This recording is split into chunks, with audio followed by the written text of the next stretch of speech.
stands for human immunodeficiency virus. It's a mouthful, I know, but each word is important in understanding what this virus does. We're going to unpack each part of that name to get a clearer picture. Human means it affects people, plain and simple. This virus is specific to humans and can only be transmitted between people. It doesn't affect animals in the same way, so it's a uniquely human concern. Immunodeficiency means it weakens your immune system, your body's security team, your personal army against disease. Think of your immune system as a highly trained force constantly patrolling your body, ready to fight off any invaders like bacteria or viruses. Immunodeficiency means this army is losing its strength and ability to protect you. HIV's trick? How does it cause this immunodeficiency? It attacks the very white blood cells, CD4 cells, that coordinate your immune defense. These CD4 cells are crucial for a healthy immune response. They're like the quarterbacks of your immune system, calling the plays and directing other cells to fight off infections. These CD4 cells are like generals, directing the immune army. They tell other immune cells where to go and what to do. Without these generals, the immune system becomes disorganized and ineffective. HIV hijacks them, makes copies of itself and destroys them. It's like a hostile takeover, where the virus uses the CD4 cell's own machinery to replicate and spread, ultimately leading to the cell's demise. Over time, this relentless attack, this constant assault on your CD4 cells, leaves your immune system vulnerable to infections it would normally fight off.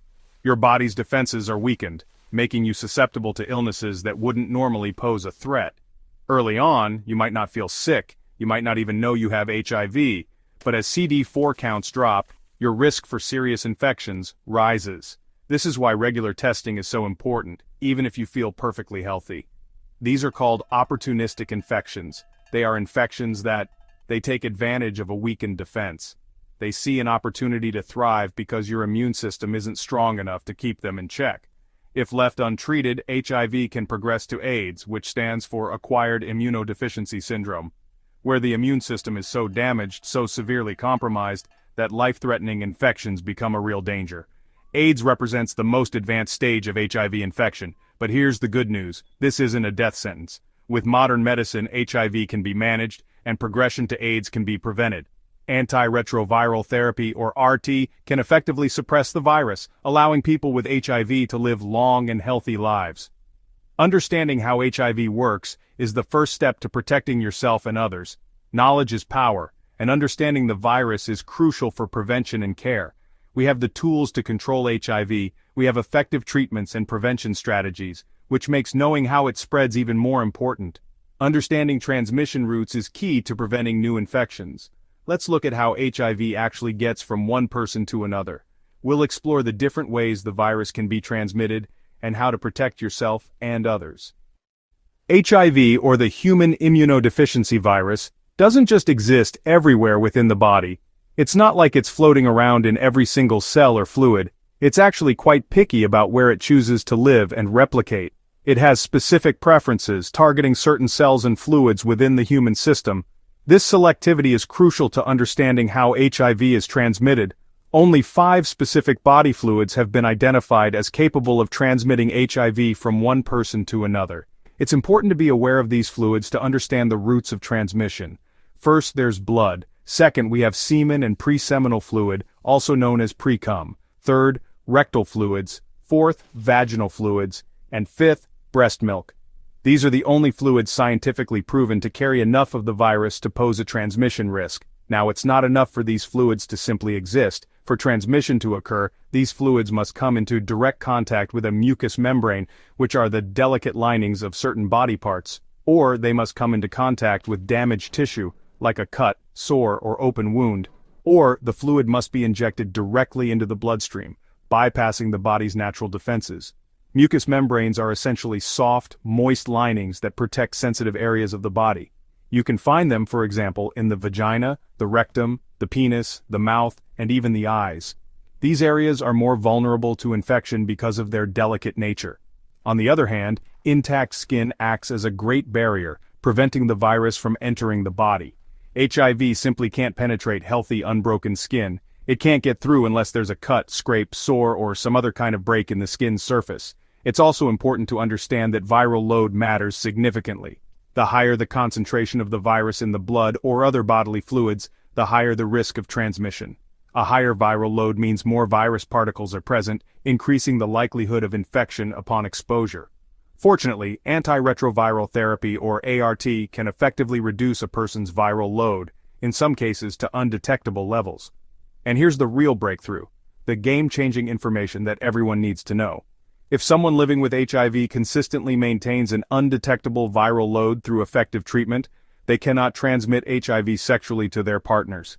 This is the core principle behind undetectable equals untransmittable, often shortened to U =U. U=U is not just a slogan, it's a scientifically proven fact that has revolutionized the lives of people living with HIV and their partners, fostering trust and eliminating fear.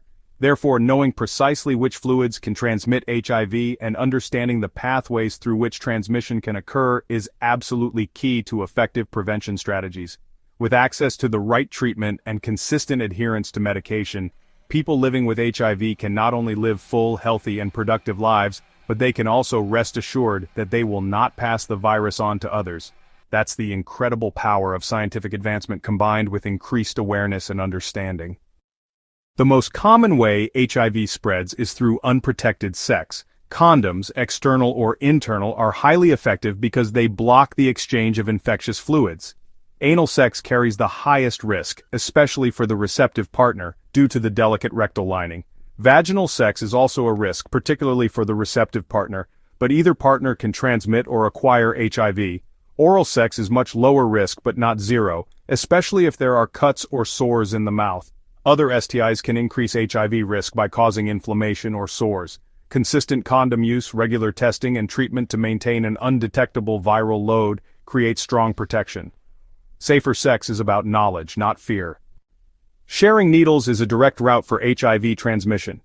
Blood goes straight from one person to another. It's not just needles. Any equipment used to inject drugs like Cooker's cotton or rinse water can carry the virus if shared. Harm reduction programs like syringe service programs provide sterile needles and supplies to prevent transmission. These programs save lives and connect people to healthcare and support. The risk isn't limited to drug use. Tattoos or piercings with unsterilized equipment can also transmit HIV. Professional studios use strict sterilization to keep you safe. The rule is simple: never share anything that's been in contact with someone else's blood unless it's been properly sterilized. Harm reduction is about health, dignity, and saving lives. Prevention is possible with the right tools and information. Protect yourself and others. Choose safety every time. HIV can be passed from mother to child during pregnancy, birth, or breastfeeding. But with proper care, the risk drops to less than 1%. Testing during pregnancy is crucial. If HIV is detected, starting ART right away protects both mother and baby. Sometimes doctors recommend a C-section or special medications for the baby after birth for extra safety. In places with safe alternatives, formula feeding is advised to avoid transmission through breast milk. This multi-step approach has made HIV-free births the norm for mothers living with HIV. Medical science and compassionate care make healthy families possible. Hope and prevention go hand in hand. Let's clear up some of the most common myths surrounding HIV transmission. There are so many misconceptions out there, and it's time to set the record straight with accurate information. It's crucial to understand how HIV is transmitted to prevent unnecessary fear and stigma. HIV is not spread by casual contact. This is a fundamental truth that needs to be widely understood. You can't get HIV from hugging. A warm embrace with a friend or family member poses absolutely no risk. Shaking hands, whether it's a friendly greeting or a business agreement, is perfectly safe. Sharing toilets, using public restrooms, or any contact with toilet seats will not transmit HIV, or swimming pools. The virus simply cannot survive in chlorinated water.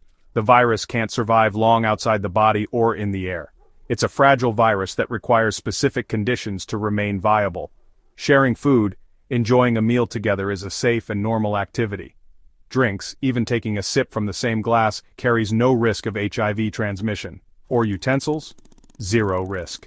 Using the same forks, knives, or spoons as someone with HIV is completely safe. Saliva isn't a risk. The composition of saliva makes it an inhospitable environment for the virus. There's not enough virus and it actually breaks HIV down. Saliva contains enzymes that actively work to neutralize the virus.